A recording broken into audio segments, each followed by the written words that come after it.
Jeudi soir, entre 21h30 et 22h, la sonde Persévérance va entrer dans l'atmosphère martienne.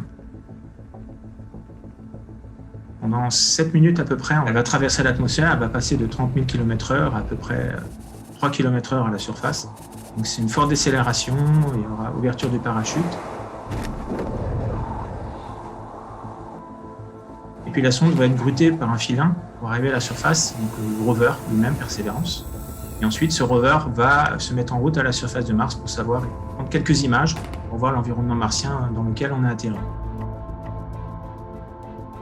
Je suis Nicolas Mangol, je suis directeur de recherche au CNRS. Je travaille au laboratoire de planétologie et géodynamique de Nantes. Les retours d'échantillons, c'est un processus assez complexe qui va impliquer à la fois la NASA et l'ESA, qui ont chacune une partie de la mission à gérer. Le premier pas de la mission, c'est Persévérance, qui va collecter les échantillons. Ensuite, dans quelques années, un autre rover va aller chercher les échantillons et les ramener vers une station qui s'appelle le MAV, le Mars Ascent Vehicle, c'est-à-dire la sonde qui va repartir en orbite, qui va remonter ces échantillons à l'orbite martienne. Et puis en orbite martienne, attendra une sonde qui va recollecter à nouveau ces échantillons pour ensuite se remettre dans une orbite qui va la ramener sur Terre. On ne sait pas exactement si ça va pouvoir partir en 2026, 2028 ou un petit peu après. Ça reste encore indécis à ce niveau. Il y a plusieurs instruments qui sont aussi nouveaux. Je pense notamment à l'instrument MOXIE.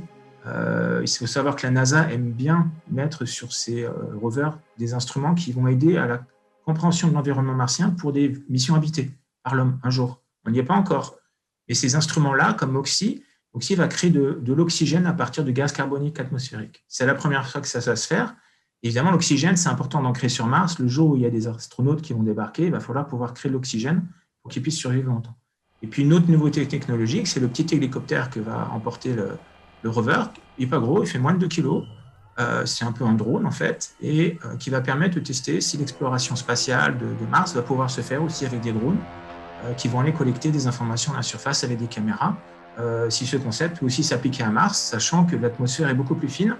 Donc, au niveau de la pression atmosphérique, les pales de l'hélicoptère doivent tourner beaucoup plus vite.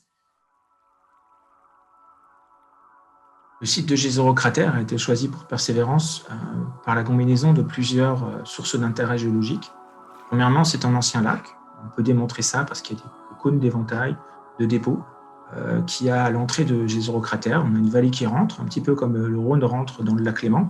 Et on a un morceau de vallée qui ressort de ce paléolac. On n'a évidemment plus d'eau actuellement, mais on peut démontrer par ces observations, qu'il y a bien eu un lac de probablement 200-250 mètres de profondeur dans le passé martien. Ensuite, l'autre observation vraiment importante, c'est que, associé à ce contexte géologique lacustre, on a des minéraux, ce qu'on appelle des minéraux hydratés, c'est-à-dire des minéraux qui contiennent de l'eau. Et donc, ces minéraux-là, sur Mars, sont très intéressants à analyser pour savoir s'ils ont pu être liés à la présence de vie ou pas. Je travaille aussi en parallèle sur une mission qui s'appelle ExoMars Trace Gas Orbiter, l'orbiteur des gaz traces, qui est fait par l'Europe. Et à son bord, il y a un instrument qui s'appelle Cassis, qui est un instrument qui a été développé à l'Université de Berne, qui est un imageur, qui fait des superbes images de la surface de Mars. Et d'ailleurs, certaines de ces images ont été utilisées pendant la sélection du site d'atterrissage, qui s'appelle Jezero Crater dans le cas de Persévérance. Ce sont des magnifiques images en couleur qui nous permettent de comprendre la géologie depuis l'orbite.